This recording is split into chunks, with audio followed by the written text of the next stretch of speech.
Don't forget to like, comment, share and subscribe to Maulana Haris Akrami Nadvi. السلام عليكم ورحمة الله وبركاته. الحمد لله رب العالمين والصلاة والسلام على سيد الأنبياء والمرسلين محمد وعلى آله وصحبه أجمعين، أما بعد. أعوذ بالله من الشيطان الرجيم. بسم الله الرحمن الرحيم. إنا كفيناك المستهزئين.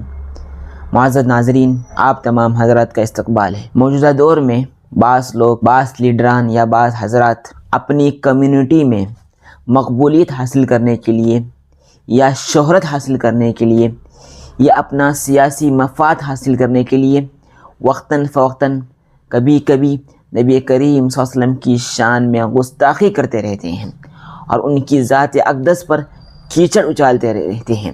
یہ بات کسی بھی صاحب ایمان کے لیے ناقابل برداشت بات ہے۔ اور جو لوگ ایک کام کرتے ہیں اس کے بعد پوچھتے ہیں کہ مسلمانوں کو اتنی تکلیف کیوں ہوتی ہے، اللہ تعالیٰ نے قرآن میں فرمایا ہے النبی اولی بالمؤمنین من انفسہم۔ ایک صاحب ایمان اپنی جان سے بھی زیادہ نبی کی ذات سے محبت کرتا ہے۔ نبی اہل ایمان پر، مومنوں پر ان کی جان سے بھی زیادہ حق رکھتے ہیں۔ دنیا کے دوسرے انسانوں کے لیے یہ ہوگا کہ وہ اپنی نفس سے زیادہ محبت کرتے ہیں، اپنے آپ سے زیادہ محبت کرتے ہیں، مگر ایک صاحب ایمان اپنی جان سے زیادہ نبی کریم صلی اللہ علیہ وسلم کی ذات سے محبت کرتا ہے۔ اس حقیقت کو بھی نبی کریم صلی اللہ علیہ وسلم نے بیان فرمایا ہے کہ بخاری اور مسلم کی روایت ہے، اللہ کے نبی فرماتے ہیں لا یؤمن احدکم حتی اکون احب الیہ من والدہ وولدہ والناس اجمعین۔ نبی کریم صلی اللہ علیہ وسلم فرما رہے ہیں کہ تمہارا ایمان اس وقت تک مکمل نہیں ہو سکتا جب تک میں تمہیں تمہارے گھر والوں سے زیادہ، تمہارے بچوں سے زیادہ، تمہارے ماں باپ سے زیادہ میں تمہیں محبوب نہ بن جاؤں، اس وقت تک تمہارا ایمان مکمل ہو ہی نہیں سکتا۔ اللہ کے نبی کا ارشاد ہے۔ ایک مرتبہ حضرت امیر المؤمنین عمر بن خطاب رضی اللہ تعالیٰ نے فرمایا کہ اللہ کے رسول، میں آپ سے سب سے زیادہ محبت کرتا ہوں سوائے میرے نفس کے، یعنی میرے نفس کے بعد آپ سے زیادہ محبت کرتا ہوں میں۔ اللہ کے نبی نے فرمایا تمہارا ایمان مکمل نہیں ہوا۔ تو اس کے بعد حضرت سیدنا عمر نے فرمایا کہ آپ مجھے میری جان سے بھی زیادہ محبوب ہیں۔ تو اس کے بعد اللہ کے نبی نے جواب دیا اب تمہارا یہ ایمان مکمل ہوا ہے عمر۔ تو معلوم ہی ہوا کہ نبی کریم صلی اللہ علیہ وسلم کی ذات مسلمانوں کے لیے کتنی اہمیت رکھتی ہے۔ اب اگر کوئی نبی کریم صلی اللہ علیہ وسلم کی شان میں گستاخی کرے گا تو ایک عام مسلمان بھی برداشت نہیں کر سکتا، ایک ادنا سے ادنا کمزور ایمان والا بھی اس چیز کو برداشت کر ہی نہیں سکتا۔ اگر کوئی مسلمان اس بات سے پریشان ہو جائے کہ فلاں شخص اسلام پر یا نبی کی شان میں کیچڑ اچھال رہا ہے تو یہ کوئی عجیب سی بات نہیں ہے، مسلمان ہونے کے ناطے فطری چیز ہے۔ اگر وہ مسلمان ہے، صحیح معنی میں ایمان والا ہے، اس کو پریشانی یقیناً ہوگی، مگر ہمارا ریئیکشن کیا ہو، ان لوگوں کے ساتھ ہمارا کیا معاملہ ہو جو نبی کی شان میں ایسی گستاخیاں کرتے ہیں۔ معزز ناظرین، ذرا ہم سیرت کے اوراق پر نظر ڈالیں اور ان واقعات کو دنیا کے سامنے پیش کریں کہ جس شان اقدس کی شان میں گستاخیاں کی جاتی ہے، بغیر علم کے ان پر جملے کسے جاتے ہیں اور لوگ ان کو برا بلا کہتے ہیں، خود وہ کس درجے کے عادل تھے، اور ان کا اپنے دشمنوں کے ساتھ، اپنے اوپر ظلم کرنے والوں کے ساتھ اور اپنے اوپر کیچڑ اچھالنے والوں کے ساتھ ان کا کیا معاملہ تھا۔ ذرا ہم ان کی عدل کی مثالیں دیکھتے ہیں۔ صحیح بخاری اور مسلم کی روایت ہے کہ ایک مرتبہ قریش کے ایک معزز خاندان کی عورت نے، خاتون نے چوری کی، تو لوگوں نے کہا خاندان کی نیک نامی کا مسئلہ ہے، خاندان کا نام خراب ہو جائے گا اگر اس پر حد لاگو ہو جائے گی۔ حضرت اسامہ بن زید کو سفارشی بنا کر بھیجا کہ آپ نبی کریم صلی اللہ علیہ وسلم کے پاس جا کر ایسا کہیے۔ تو جب نبی کریم صلی اللہ علیہ وسلم نے یہ سنا، نبی کریم صلی اللہ علیہ وسلم غصے سے لال ہو گئے، آپ کے چہرے کا رنگ بدل گیا اور کہا تم سے پہلی امتیں اس لیے ہلاک ہو گئی کہ جب ان میں سے کمزور آدمی کچھ کرتا تھا تو اس پر شریعت لاگو ہو جاتی تھی، اور جو نیک نام والا یا بڑا انسان یا عزت والا انسان کچھ کرتا تھا تو اس کو معاف کر دیا جاتا۔ اللہ کے نبی نے فرمایا اللہ کی قسم جس کے قبضے میں میری جان ہے، اگر فاطمہ بنت محمد بھی چوری کرتی میں اس پر بھی حد لاگو کرتا۔ یہ ہے اسلام کا عدل، اس کو دنیا کے سامنے پیش کر۔ آج دنیا انسانی حقوق کے نعرے لگاتے ہیں مگر 1400 سال پہلے اس سرزمین کے عظیم انسان حضرت محمد مصطفیٰ صلی اللہ علیہ وسلم نے ایسی مثالیں قائم کر دی، عدل کی، انصاف کی، برابری کی، کہ آج بھی دنیا اس کو پیش کرنے سے قاصر ہے۔ اب ذرا دوسری تصویر کی طرف دیکھیں۔ جب طائف کے میدان میں نبی کریم صلی اللہ علیہ وسلم اللہ کے پیغام کو لے کر گئے تو وہاں کے لوگوں کو یہ چیز دیکھی نہیں گئی۔ نبی کریم صلی اللہ علیہ وسلم کو گاؤں کے اوباشوں اور گنڈوں کے حوالے کیا گیا۔ انہوں نے نبی کریم صلی اللہ علیہ وسلم کے ساتھ خوب بدتمیزی کی، خوب مارا۔ آپ لہولہان ہو گئے، پریشان ہو گئے، تھک گئے، ایک جگہ پر بیٹھ گئے۔ تو اللہ کا فرشتہ آتا ہے اور اجازت طلب کرتا ہے، یا اللہ کے نبی، مجھے اللہ نے بھیجا ہے۔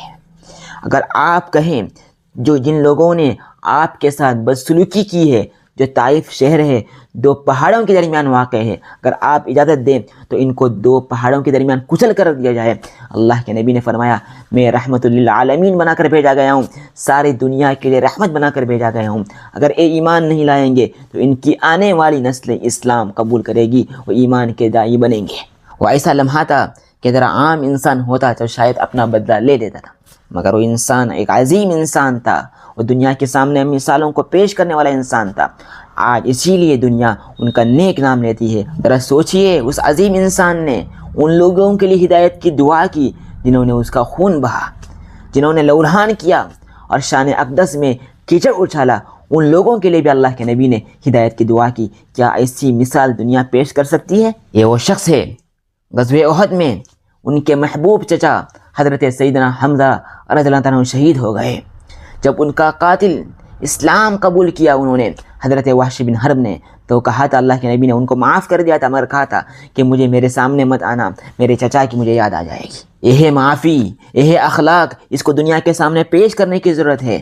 منافقوں کا سردار عبداللہ بن ابی بن سلول، اس کی ساری حقیقت معلوم ہونے کے باوجود بھی نبی کریم صلی اللہ علیہ وسلم نے پوری زندگی میں ہمیشہ اس کے ساتھ اچھے اخلاق کے ساتھ پیش آئے، اس کے ساتھ حسن سلوک فرمایا۔ اب ذرا دیکھیے، ہم ان کے امتی ہیں، ہمارا کیا معاملہ ہونا چاہیے ان لوگوں کے ساتھ جو اللہ کے نبی کی شان میں گستاخی کرتے ہیں۔ اس جمہوری ملک میں ہم رہتے ہیں، احتجاج کرتے ہیں، دوسری چیزیں کرتے ہیں، قانونی مسائل، قانون کے دائرے میں رہ کر جو کام کرتے ہیں، لیکن اپنی جگہ پر وہ ثانوی چیزیں ہیں، وہ دوسرے مرحلے کی چیزیں ہیں، مگر سب سے پہلا مرحلہ کیا ہے؟ اور یاد رکھیے، اس عظیم ہستی کی شان میں، اس مبارک ہستی کے شان میں اگر کوئی گستاخی کرتا ہے تو اس کی شان میں کوئی کمی ہونے والی نہیں ہے۔ اللہ نے فرمایا ہے، اِنَّا كَفَيْنَاكَ الْمُسْتَهْزِئِينَ، اے نبی، آپ کا مذاق اڑانے والوں کے لیے ہم کافی ہیں، ہم ان سے نمٹ لیں گے۔ اور ایک جگہ فرمایا، اِنَّ شَأْنِيَكَ هُوَ الْأَبْتَرُ، یقیناً آپ کا دشمن ہی نام و نشان سے محروم ہو گیا، اور نامراد ہو گیا، ناکام ہو گیا۔ لہذا ہم مسلمان ہونے کے ناطے ہمارا اولین فرض یہ بنتا ہے کہ ہم ناموس رسالت صلی اللہ علیہ وسلم کا دفاع کریں۔ اس ملک میں قانون کے دائرے میں رہ کر جو بھی ہم کر سکتے ہو یقیناً کریں، مگر سب سے پہلے ہم کو اور ایک کام کرنا ہے۔ یہ ہم رحمت العالمین کے امتی ہیں اور اس امتی ہونے کا ہمیں حق ادا کرنا ہے۔ ہم جس ملک میں رہتے ہیں یہاں پر ایک بڑی تعداد ہمارے برادران وطن کی ہے، ہمارے غیر مسلم بھائیوں کی ہے۔ کیا ان کے ساتھ ہمارا کیسا سلوک ہے؟ ہم نے نبی کریم صلی اللہ علیہ وسلم کے اخلاق کو اپنی زندگی میں کتنا اپنایا؟ لین دین کے معاملات میں، زبان کے معاملات میں، برتنے کے معاملات میں، ہر معاملات میں ہم میں سے ہر ایک اپنا محاسبہ کریں، ہم نے کتنا اپنے آپ کو نبی کریم صلی اللہ علیہ وسلم کے اخلاق سے مزین کیا، ہر ایک اپنا محاسبہ کریں۔ یاد رکھیے، آج دنیا کو ہماری چیخوں کی ضرورت نہیں ہے، دنیا نیک اخلاق کے لیے ترس رہی ہے، دنیا امانت داری کے لیے ترس رہی ہے، دنیا سچائی کے لیے ترس رہی ہے۔ اور آج ہمارے پاس وہ قیمتی خزانہ موجود ہے، نبی کریم صلی اللہ علیہ وسلم کی سیرت اور احادیث کی شکل میں اور قرآن پاک کی شکل میں، اس شکل کو اپنی عملی زندگی میں بھی اور زبان کے ذریعے بھی لوگوں کے سامنے ہم پیش کریں۔ اگر ہم ایک کام کریں گے، یہی سب سے بہترین اللہ کے نبی کریم صلی اللہ علیہ وسلم کی طرف سے اور ناموس رسالت کی طرف سے سب سے بہترین دفاع ہو جائے گا۔ آج ضرورت اس بات کی ہے کہ آج ہمارے ہاتھ میں سوشل میڈیا ہے، اللہ کی بہت بڑی نعمت ہے۔ میں بڑے درد کے ساتھ اور بڑے معذرت کے ساتھ اور بڑے عہد و بد احترام کے ساتھ علماء کرام سے، اپنے ہم عمروں سے بھی اور اپنے سے بڑوں سے بھی کہتا ہوں، بڑے ادب کے ساتھ کہتا ہوں کہ آج ہم سوشل میڈیا پر غلط چیزوں کو پروموٹ کرنے میں لگے ہیں، ایسی چیزیں جن سے نہ خود کو فائدہ ہے اور نہ قوم کو فائدہ ہے نہ ملت کو فائدہ ہے، ان بحثوں میں ہم پڑے ہیں، ان چیزوں کو لکھنے میں، ان چیزوں کو نشر کرنے میں ہم پڑے ہیں، جن چیزوں سے، جن موضوعات پر بات کرنے سے کسی کو فائدہ ہونے والا نہیں ہے، مگر اگر ہم اپنی اسی صلاحیت کو، اسی چیز کو اگر نیک کاموں کے لیے، نبی کریم صلی اللہ علیہ وسلم کی سیرت کو عام کرنے کے لیے ہر زبانوں میں، ہر ریاست کی زبانوں میں عام کرنے کے لیے کریں گے تو کتنا اچھا کام ہو جائے گا، لوگوں کے سامنے کتنی بہترین مثال جائے گی۔ اگر ہم ان موقعوں پر بھی آپس میں لڑتے رہیں گے، جھگڑتے رہیں گے تو لوگوں کے سامنے کیا مثال جائے گی؟ کیا نبی کے امتی ہیں؟ لوگ کہیں گے ہم کو، لوگ تانا دیں گے، تو پھر ہم کس منہ سے ان کے پاس دعوت دین کا پیغام لے کر جائیں گے جب ہم خود ایسا کر رہے ہیں؟ ہم دیکھیے سوشل میڈیا پر اٹھا کر دیکھیے، افسوس ہوتا ہے ہمارے نوجوان علماء بیکار کی بحثوں میں پڑے ہیں، کسی کے ایمان و عقیدے پر کیچڑ اچھال رہے ہیں، کسی کی جنت اور جہنم کا فیصلے کر رہے ہیں۔ ارے جو مر گیا وہ اپنے اعمال کو پہنچ جائے گا، مگر ہمیں اس کی کیا ضرورت ہے؟ ہم نوجوانوں کو تیار کریں، اپنی صلاحیتوں کو صحیح چیزوں پر لگائیں، نوجوانوں کو اس اعتبار سے تیار کریں کہ ہمارے نوجوان جو جن کالجوں میں جاتے ہیں، جن یونیورسٹی میں جاتے ہیں، ان کا اٹھنا بیٹھنا ایک بڑی تعداد کے ساتھ ایسا ہوتا ہے کہ وہ ہمارے برادران وطن میں سے تعلق رکھتے ہیں۔ ہم ان کو تیار کریں کہ وہ ہر ایسے حالات میں، جب بھی ایسے حالات آئیں تو ہمارا نوجوان اپنے کلاس میٹوں کو، اپنے کلاس فیلوز کو صحیح طور پر سمجھا سکے کہ نبی کی سیرت ہے، یہ شریعت کا طریقہ ہے، یہ شریعت نے ایسا بتایا ہے۔ ہمارے نوجوان ان چیزوں کو اپنے ہم برادران کے سامنے پیش کریں۔ اگر ہم اپنے نوجوانوں کو تیار نہیں کریں گے تو کون کرے گا؟ کون سمجھائے گا ان کو؟ اگر ہم ایک کام نہیں کریں گے تو کل محشر کے میدان میں یہی نوجوان اللہ کے سامنے ہمارے شکایت کریں گے، اور یہ نوجوان شکایت کر کے کہیں گے یہی ہمارے علماء تھے، یہی ہمارے مقتدا تھے، ہم نے ان کو اپنا لیڈر مانا تھا، اپنا سربراہ تسلیم کیا تھا، مگر انہوں نے ہماری صحیح رہنمائی نہیں کی۔ بڑی درد کے ساتھ، بڑی معذرت کے ساتھ یہ باتیں کہہ رہا ہوں۔ صرف جذبات میں آنا، چیخنا چلانا صرف اسی سے مسئلے کا حل نہیں نکالنے والا ہے، ہم کو عملی طور پر آگے بڑھنا پڑے گا، بڑی پلاننگ کے ساتھ آگے بڑھنا پڑے گا، نبی کریم صلی اللہ علیہ وسلم کی سیرت کو ساری دنیا کے سامنے پیش کرنا پڑے گا، اور ہمارے نوجوانوں کو اس کے لیے تیار کرنا پڑے گا۔